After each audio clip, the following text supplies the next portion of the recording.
Bonjour et bienvenue sur le podcast Développe ton biz, le podcast qui donne la voix aux entrepreneurs du bien-être. Nous sommes tous entrepreneurs du bien-être, entrepreneurs de notre bien-être. Retrouvez au travers du podcast de nombreux sujets autour du développement et de l'épanouissement de chacun, découvrir des pratiques bien-être et celles qui te conviendraient au mieux, s'inspirer d'entrepreneurs comme toi et moi qui ont choisi de vivre de leur passion, retrouver des conseils pour entreprendre de manière éthique et alignée, s'enrichir des autres et de leur parcours, de leur vécu, de leurs expériences. Bonjour à tous, je suis heureuse de vous retrouver aujourd'hui dans un nouvel épisode de podcast. Aujourd'hui, j'ai le plaisir d'accueillir Sophie, qui est notamment instructrice MBSR, un programme basé sur la réduction du stress grâce à la pleine conscience. Je suis très heureuse aujourd'hui de vous partager notre discussion. On va revenir sur son parcours, sur à quoi sert la pleine conscience, comment l'aborder, comment être de plus en plus conscient de ce qui se passe autour de nous et pas seulement être assis en tailleur et voir ce qui se passe. Je suis très heureuse de vous partager cette discussion. J'ai fait le programme avec elle, j'ai fait ma journée de silence avec elle. Vous étiez plusieurs à m'avoir posé des questions à ce sujet-là, donc on va en parler aussi un petit peu. Je vous laisse tout de suite avec la discussion. J'espère qu'elle va vous plaire. Bonjour Sophie. Bonjour Lucille. Je suis très contente de te retrouver aujourd'hui sur le podcast, de partager ton parcours, que tu nous présentes un peu tout ce que tu fais. Je suis contente d'être là et contente que tu m'aies invitée à partager ça. Avec grand plaisir. Est-ce que tu pourrais, dans un premier temps, te présenter de la manière dont tu souhaites ? Alors, me présenter, j'essaye de ne pas faire comme j'ai fait toutes ces dernières années, en commençant par les métiers, tout ce que j'ai fait. Je dirais plutôt, alors que je suis quelqu'un de plutôt joyeux, enthousiaste, plutôt assez optimiste aussi, et hypersensible, hypersensible à tout ce qui m'entoure.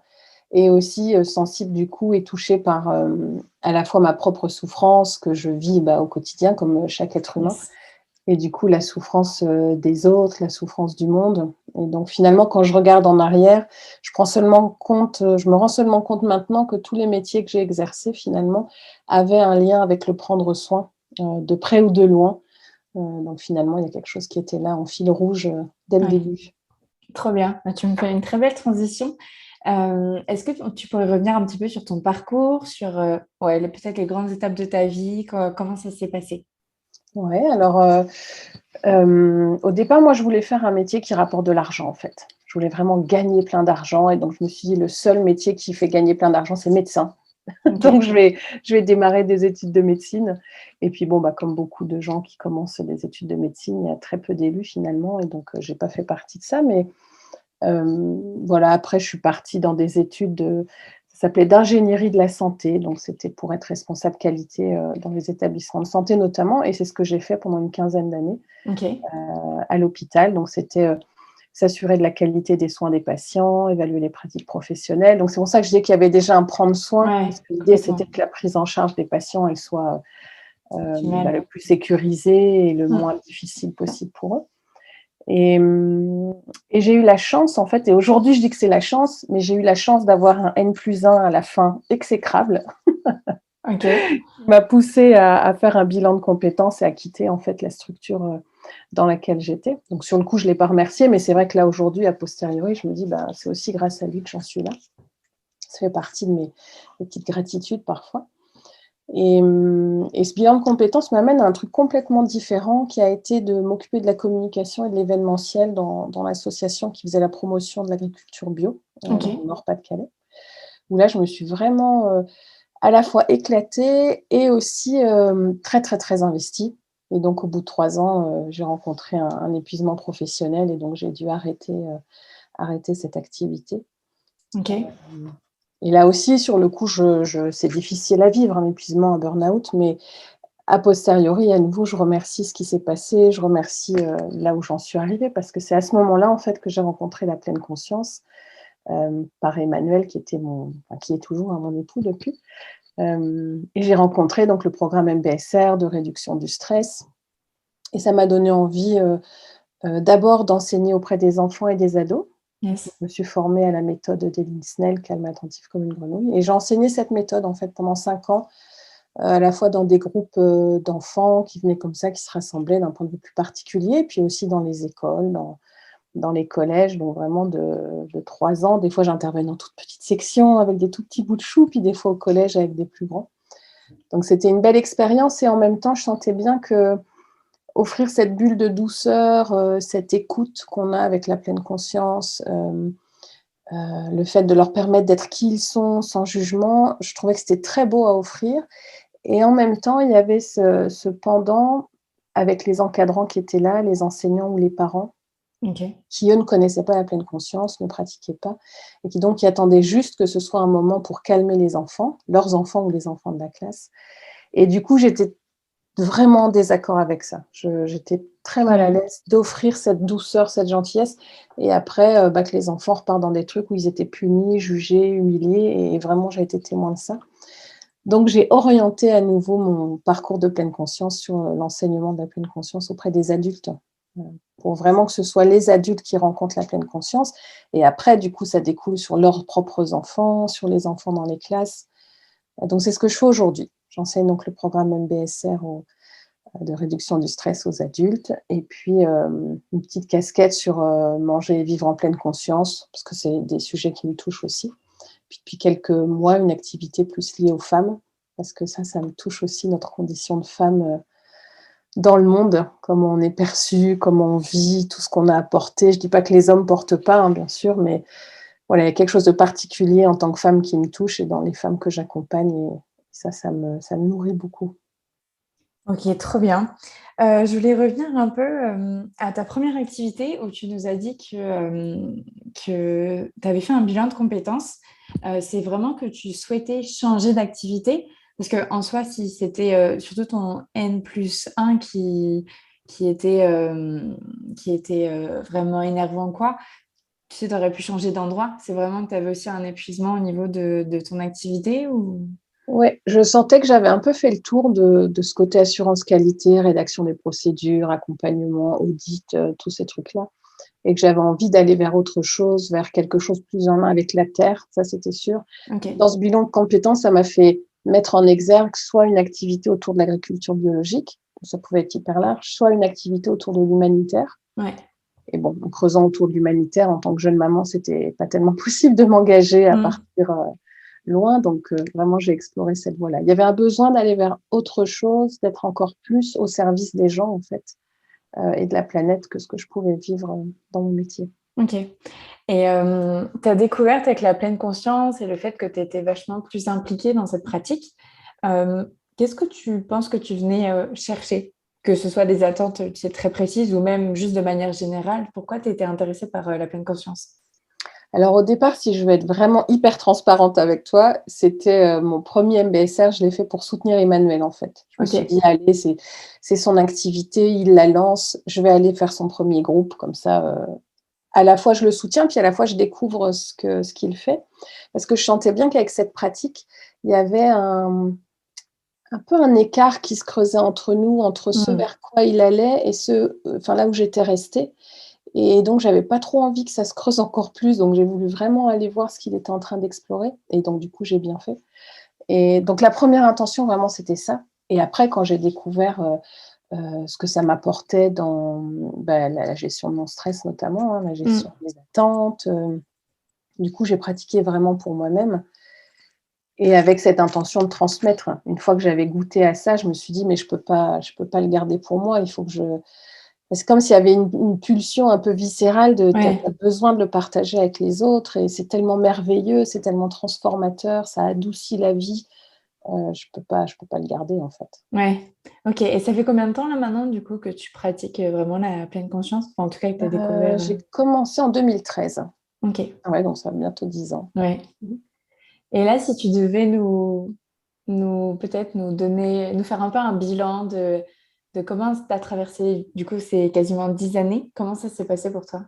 Je dirais que, comme, tout le monde, hein, il y a des moments difficiles, des moments plus joyeux, mais j'aurais tendance à dire que les moments plus joyeux, je les vis plus pleinement parce que je m'en rends OK. vraiment compte et j'essaye d'être vraiment dans ces instants et les moments difficiles, je sais que qu'il y en a tout le temps, en fait, et que je peux pas échapper à ces moments difficiles. Donc je vois que je cultive une autre, relation avec ces Ouais. moments, avec peut-être plus d'acceptation, que oui, c'est ce qui se passe en ce moment et c'est comme ça.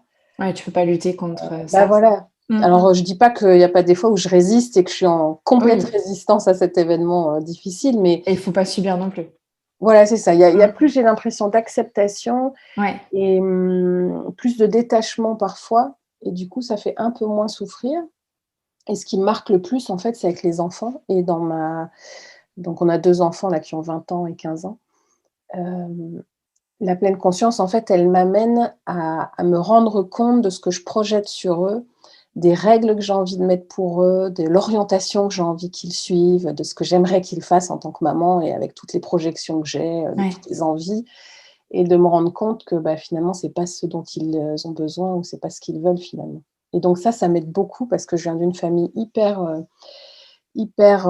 stricte, Ouais. hyper cadrée, j'ai pas eu beaucoup de choix dans dans ma jeunesse et jeune adulte, et je me rends compte que c'est pas juste pour eux, en fait. Ça a pas été juste pour moi et c'est pas juste pour eux de leur imposer, donc ça amène beaucoup d'ouverture, beaucoup de justesse,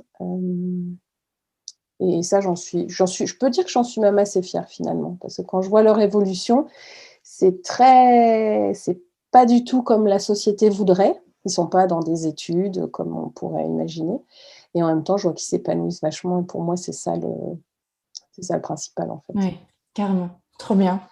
Est-ce que tu pourrais nous présenter, de quelle manière on peut cultiver la pleine conscience et qu'est-ce que ça nous apporte? Si tu Ouais, qu'est-ce que ça nous apporte? Comment s'initier à cette pratique? Alors, on peut s'initier par pas mal de manières finalement. Alors, Bien peut-être sûr. que la tentation première serait d'utiliser les applis, qui sont là à foison sur, internet. Ouais. Je trouve que ça peut être une bonne première approche, et en même temps, moi, je vois vite les limites, de ces applications. Quand on n'en a jamais fait, qu'on n'a pas suivi un programme un peu structurant qui apprend vraiment ce que c'est et comment le faire. Ouais. Parce que je trouve que les applis, on est un peu livré à nous-mêmes, en fait. C'est-à-dire qu'on va écouter un enregistrement, une méditation, Mmh. avec souvent l'intention de faire baisser notre stress et de nous calmer, d'aller mieux, de nous apaiser. Alors que finalement, quand on regarde bien la pleine conscience, c'est pas pour nous relaxer et nous apaiser finalement. C'est juste, cultiver l'attention de ce qui se passe au moment, immédiat, et de se rendre compte comment nous on réagit, comment on se sent, qu'est-ce qui est présent pour nous. Donc parfois ça peut apaiser, mais Ouais, c'est une parfois ça peut être conséquence. très, ouais, ça peut être très, Mmh. confrontant, ça peut être hyper Bien sûr. triste ou mettre en colère. Et donc je suis un peu mitigée sur les applis qui nous laissent seuls finalement par rapport à ce qu'on pourrait rencontrer dans la pratique. Et du coup, Yes. si je fais une pratique et je me sens hyper triste après parce que ça a réveillé quelque chose, qu'est-ce que j'en fais? Il y a personne pour m'accompagner, donc ça peut être un bon début, mais je trouve quand même que se faire accompagner dans le cadre d'un programme structuré, c'est quand même, un gage de sécurité. Parce que de plus en plus, on voit que la méditation, elle est pas faite pour tout le monde et à tous les moments de la vie. Il y a vraiment des contre-indications pour prendre soin Mmh. des personnes. Et donc s'insérer avec quelqu'un qui est formé, qui a de l'expérience, ou pas d'ailleurs, parce qu'il faut bien démarrer un jour, mais en tout cas Mmh. quelqu'un qui est formé, qui a suivi le cursus, quel que soit le programme, parce qu'on parle du MBSR sur la réduction du stress, mais il y a le MSC sur l'autocompassion, le MECL sur, l'alimentation, enfin il y a pas mal, le MBCT aussi, il y a pas mal de programmes, structurants. Je trouve que ça permet de faire une belle découverte, de découvrir que c'est pas que méditer pour se calmer, on peut vraiment aller beaucoup plus loin dans nos Ouais. vies, dans nos Mmh. expériences, et au moins c'est dans un cadre sécurisé. Donc si c'est le bon moment pour nous, on est rentré dans ce programme. Si c'est pas le bon moment, du coup, on attend un peu, ou on a un autre accompagnement, et si c'est le bon moment, c'est vraiment encadré, on est accompagné avec le soutien du groupe, et ça, c'est aussi Ouais. hyper intéressant. Complètement. Et aujourd'hui, on a souvent une image de la méditation de tu es en tailleur, tu fermes les yeux, et tu penses à rien. C'est souvent, C'est comme ça. ça qu'on c'est cette image-là qu'on colle et pourtant, la pleine conscience, tu peux l'avoir dans n'importe quelle situation. Tu es pas obligé d'être en tailleur, c'est marcher, c'est manger, c'est faire, enfin même le toucher, c'est vraiment peu importe l'activité, c'est vraiment de la faire en conscience et d'être, à l'écoute de ses sensations, de ses sens et tout ça. Ouais, c'est exactement ça, et de toute manière, l'idée de ces programmes, ou l'idée de pratiquer la méditation en s'asseyant sur un coussin, c'est pas de rester dans son coin de Bien manière sûr. égoïste et de juste méditer comme ça. L'intérêt, c'est de s'entraîner effectivement dans des pratiques formelles seules, mais pour après l'utiliser dans notre quotidien. Mmh. Comme tu disais, quand on mange, quand on marche, dans notre relation à l'autre, dans les mots Bien qu'on va sûr. poser, dans les échanges, Ouais. dans notre relation à la planète, à ce qu'on mange. Enfin, il y a plein. L'idée, c'est vraiment de le transposer dans la vie quotidienne. Si c'est juste pour rester dans sa chambre, sur le coussin, ça a pas, mis à Ouais. part pour nous, ça a pas grand intérêt, en fait. Complètement. Et puis même après, derrière, tu prends aussi du recul sur tes comportements et tu réagis moins, enfin, t'es moins Bien sûr. réactif, mais du coup, t'es beaucoup plus apaisé et qui est aussi quand même une conséquence de. T'as mis des mots sur ce que tu ressentais, tu es plus à l'écoute de toi, donc après ça, t'es beaucoup moins réactif. C'est ça et je trouve que ça permet aussi du coup, avec ce que tu nommes, d'être moins dans la réactivité, d'être plus dans une réponse, choisie, avec Ouais, plus de liberté et parfois il y a tout un espace de créativité qui s'ouvre, de complètement. solutions qu'on n'avait même pas imaginées en fait, qui nous avaient jamais traversé l'esprit tellement on est dans notre roue de hamster là, à courir Mm, sans arrêt. Tout d'un coup, il y a une ouverture de: «Waouh, je peux aussi faire ça et ça pourrait marcher» complètement. et ça, je trouve ça dingue. Et Je trouve prise ça de dingue. recul aussi, beaucoup.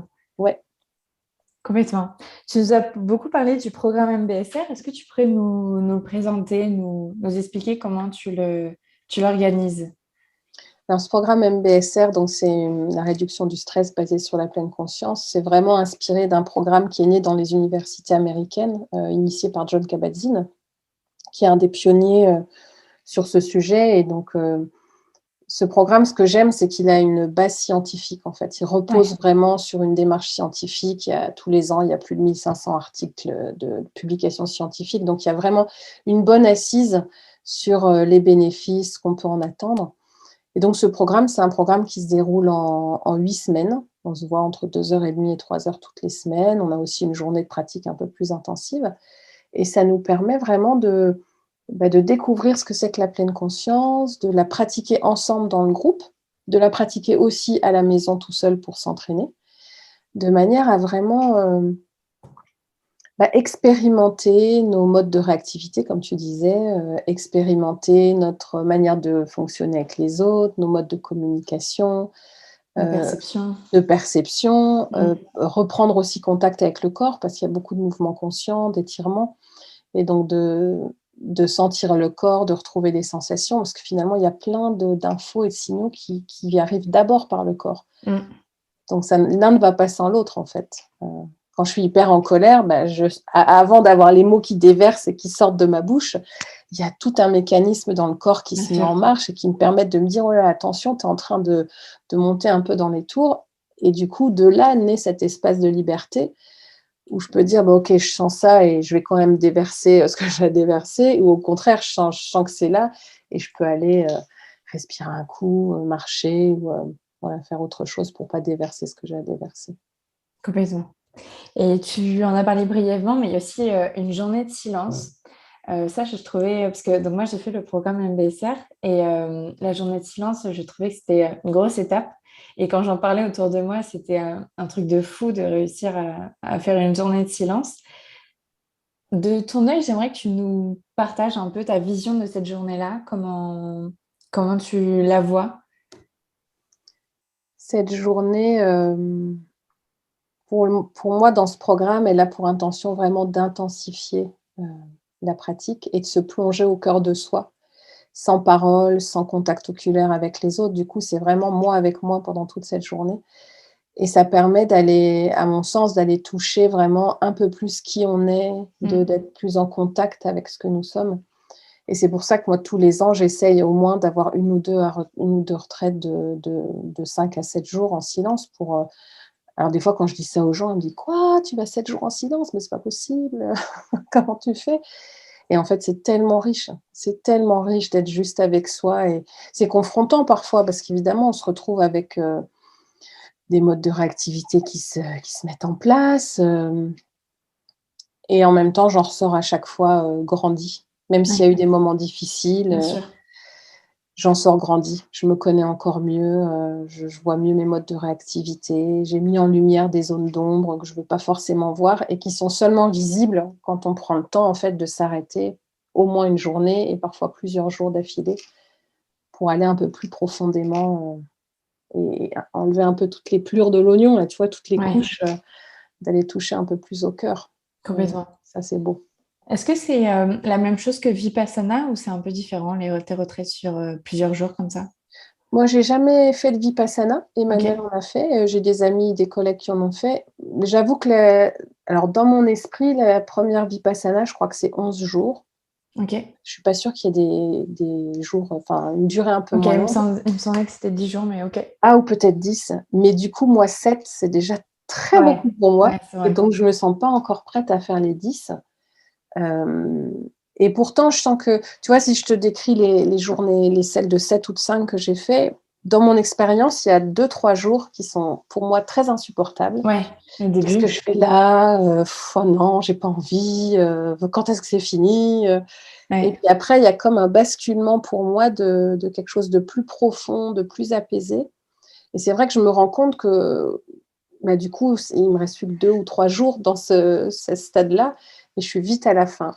Donc, quand j'y suis, je me dis, ah, j'aimerais bien poursuivre encore. Maintenant que je suis dans cet état, je voudrais bien explorer plus, durer plus. Et donc, c'est ça mon ambivalence, c'est que j'aimerais bien faire plus, mais au moment de m'inscrire sur la 10 jours, il y a un Ouais. peu de résistance quand même. Et je voulais revenir comme du coup à cette journée de silence, donc je l'ai fait aussi. Et en plus, on avait un peu tous le même retour de ce truc quand même de se faire toute une montagne de cette journée, à voir ça comme très très compliqué, un effort très intense. Et en fait, bah, moi pour le coup, j'ai pas dû. Enfin, évidemment, c'était nouveau, mais j'ai pas vraiment trouvé ça inconfortable, tu vois.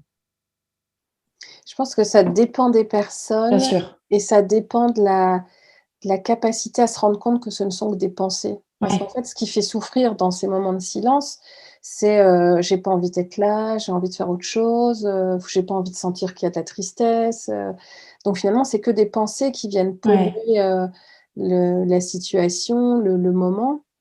Et l'invitation, c'est vraiment de se recentrer sur le souffle et sur le corps. Et si on a cette capacité à le faire, du coup, bah, c'est tout. Les pensées, elles viennent. Mais j'ai rien à faire, je suis là Mm. assise, j'attends. J'inspire, j'expire, je sens l'expérience, sans juger et sans rentrer dans toutes ces pensées. Mais Sauf pour qu'à moi, partir du ouais. moment pardon, vas-y. J'allais dire que tu es quand même en train de faire. Enfin, t'es quand même à l'écoute de toi, donc c'est pas non plus comme si tu faisais rien, rien, rien, je Ouais, c'est trouve. vrai. Il y a Enfin, quand même bah, puis alors c'est vrai quand je dis rien faire, c'est dans le non, sens non, non, mais de souvent on a cette image-là aussi, tu sais, de tu dois rien faire, ouais, tu dois juste là et il et se passe ouais, rien. ouais, c'est ça. Alors que pour moi, tu vois, il y a quand même un travail en continu en fait. Ouais, bah, il se passe tellement de choses de toute façon quand on s'arrête, hein. Ouais, C'est impossible de faire le vide des pensées. Tout ce non. qu'on peut faire, c'est, les écouter un peu moins et ne pas se laisser Mm. embarquer. Mais c'est vrai que quand tu dis ça, tu as raison, ces moments en silence, il se passe tellement de choses en fait, dans les sensations Complètement. corporelles, dans justement ces pensées qui vont et qui viennent. Est-ce que je les suis? Est-ce que je les suis pas? Il y a peut-être une émotion tout à coup qui émerge et bon, bah, comment j'accueille et je fais un peu de place? Des douleurs des fois dans la posture et du coup, c'est quoi ma relation à la douleur? Est-ce que Mm. il y a tellement de choses qu'on peut apprendre sur nous, en fait, dans nos modes de fonctionnement. Donc c'est vrai que ça pourrait être, hyper calme à l'extérieur et immobile et puis, en Ouais, fait, un vrai peut-être pas tourbillon, tourbillon, ouais, mais voilà, plein de ouais, trucs qui pétillent et qui popent à l'intérieur. complètement. Tu nous as aussi parlé de t'orienter aussi beaucoup vers les femmes.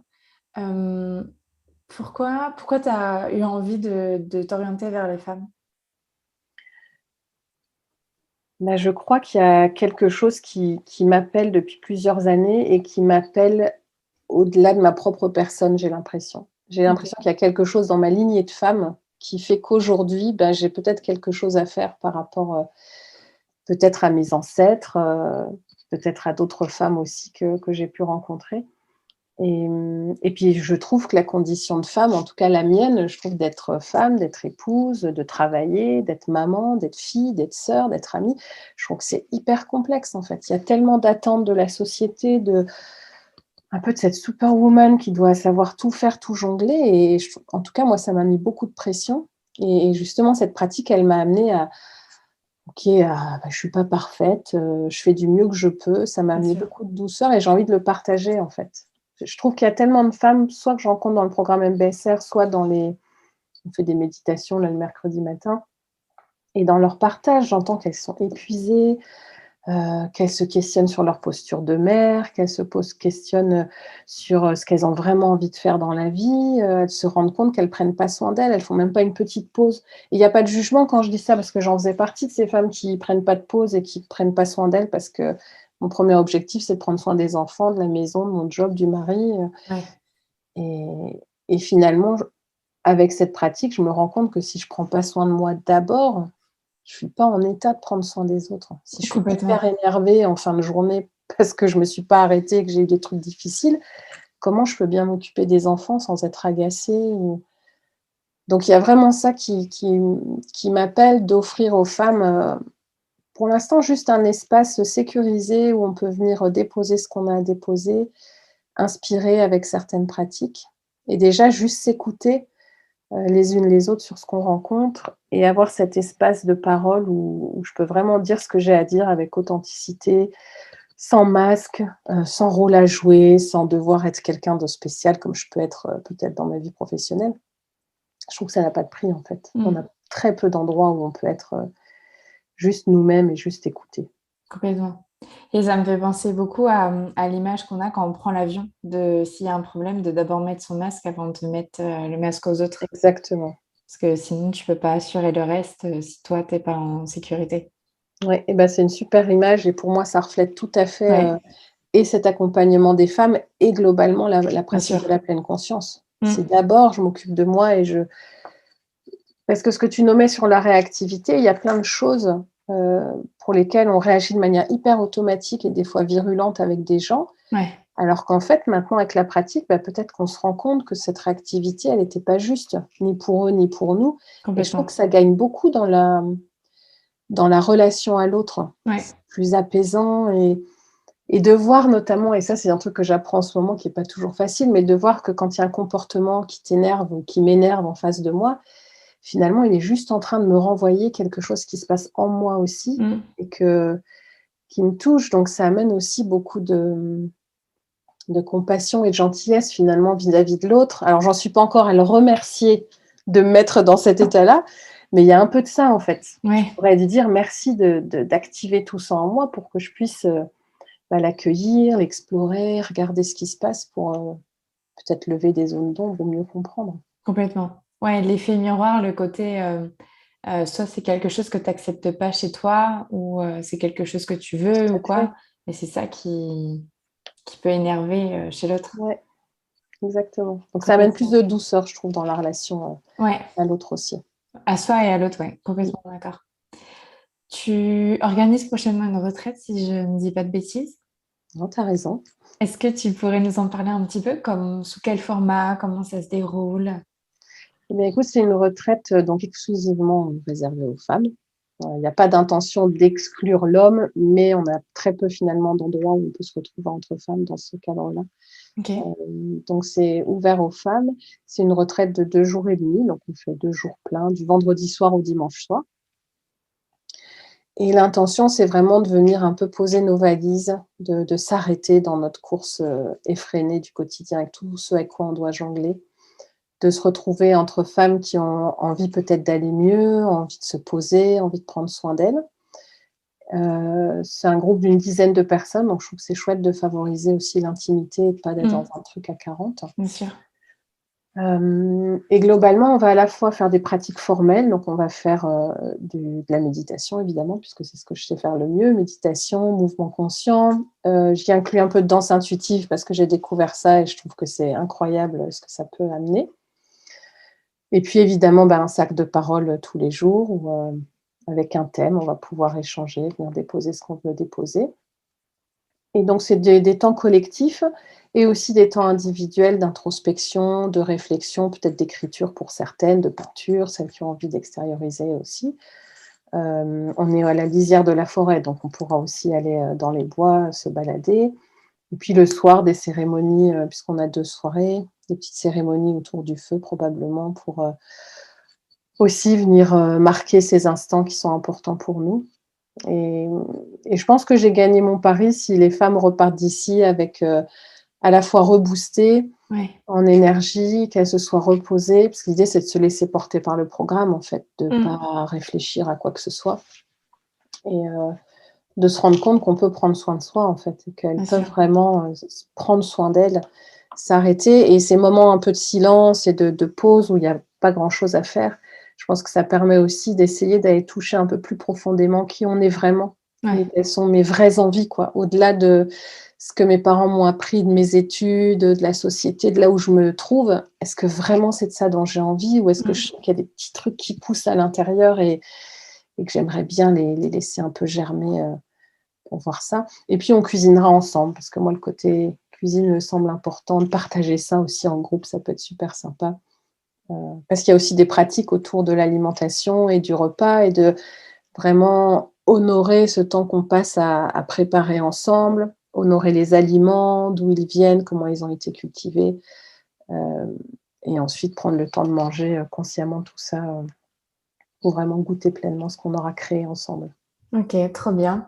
Et ça se déroule dans le nord? Oui, c'est dans le nord, alors c'est du côté du Val-Joli, dans OK. l'Avesnois, donc c'est à 1 heure et demie de Lille à peu près. On est dans un super gîte, il y a plein de photos sur Facebook, si tu as envie d'aller voir. Il y a un très beau gîte en pleine campagne, ça va être vraiment un beau moment et il y a OK, encore de la place, il y en a trop qui ont bien. Bah, envie de s'inscrire. on mettra ça, dans les notes du podcast. Une de mes dernières questions qui sont des fois les conversations sont un peu plus orientées en entrepreneuriat, mais pour moi le développement personnel et l'entrepreneuriat sont très liés et le podcast s'appelle «Développe ton biz». De base, c'est donc quelque chose pour business, vraiment son entreprise, mais pour moi son business, c'est aussi, soi, se développer soi et cetera et je voulais savoir ce que ça voulait dire pour toi, se développer soi. Qu'est-ce que tu entends derrière cette, phrase, derrière ce mot? Je dirais que se développer soi, pour moi, c'est faire la paix avec soi-même ou être en paix avec soi. Pour moi, il y a pas d'idée de bonheur ou c'est il y a cette liberté que je gagne si je suis en paix avec moi-même, en fait et si je suis en paix avec moi-même, je vais être en paix avec les autres, en paix avec, la Sûr. planète et tout ça et donc pour moi, c'est vraiment être en paix, avec toutes les parties de moi. OK, trop bien. Bah, merci pour cette, discussion, pour, ce mot de la fin. C'était très enrichissant, très intéressant. Où est-ce qu'on peut te retrouver? Bien, il y a un site internet, enfin 2 sites internet puisque j'ai 2 activités, les femmes, elles sont un peu à part. Donc il y a le Mmh. site de la 8e semaine et le site internet, Sofiane au cœur de femme et OK, puis vous retrouvez les pages, enfin tu retrouves les pages Facebook, associées à chaque, thème et puis mes enfants m'ont poussée à me mettre sur Instagram, il y a quelque temps, donc j'ai aussi un compte Instagram pour Sofiane au cœur de femme. J'essaye tant bien que mal de de d'être, partager. active et de partager des Mmh. choses, sur ce support. OK, trop bien. Bah, je mettrai tout ça dans les notes, du podcast. Est-ce que tu as quelque chose à rajouter pour cette fin de discussion? Je trouve que la pleine conscience, quelle que soit la forme qu'on choisit dans la pratique, elle est vraiment transformatrice et elle peut nous aider à nous libérer de plein de choses et à vivre mieux, en fait et donc c'est pour ça que j'ai vraiment beaucoup d'énergie dans ce développement parce que ça a changé ma vie. J'ai plein de témoignages de participants pour qui ça a changé tout ou partie de leur vie.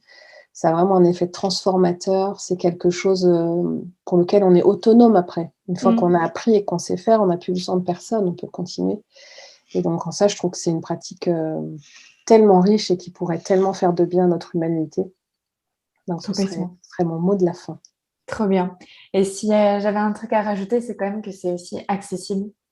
Hem, on peut Ouais. y aller vraiment petit à petit et pas commencer par faire, 1 heure, de pleine conscience en tailleur et que du coup c'est hyper dur. Mais on peut vraiment commencer très facilement et c'est en ça aussi que c'est très accessible et c Ouais tout le monde peut le faire. et comme tu disais, on n'est pas obligé d'être assis en tailleur, on peut être Bien assis sûr, sur une chaise, on peut être dans son canapé, voilà, il y a des images qui sont là, mais c'est pas forcément la réalité. c'est ça et on peut commencer par 5-10 minutes, de pratique, Tout à fait. complètement. Merci, Sophie pour cette discussion, c'était vraiment trop cool. Merci Lucille pour ton invitation. Ça m'a fait plaisir de partager ça avec toi et tes auditeurs et tes auditrices. Merci. J'espère que cette discussion avec Sophie vous a plu autant qu'à moi, qu'elle vous aura peut-être éveillé sur la pleine conscience, qu'elle vous aura donné envie d'essayer. Comme on l'a dit vraiment au travers de toutes ces discussions-là, c'est accessible à tous. On peut vraiment aborder facilement la pleine conscience de différentes manières, aussi bien sous différents formats aussi, que ce soit en faisant du yoga, en marchant, en mangeant, voilà, peu importe ce que vous faites en fait, c'est vraiment possible dans n'importe quelle situation. J'espère que voilà, ça vous aura éveillé, ça vous aura donné envie peut-être de tester. Je vous souhaite une très très belle journée. On se retrouve très vite dans un nouvel épisode de podcast.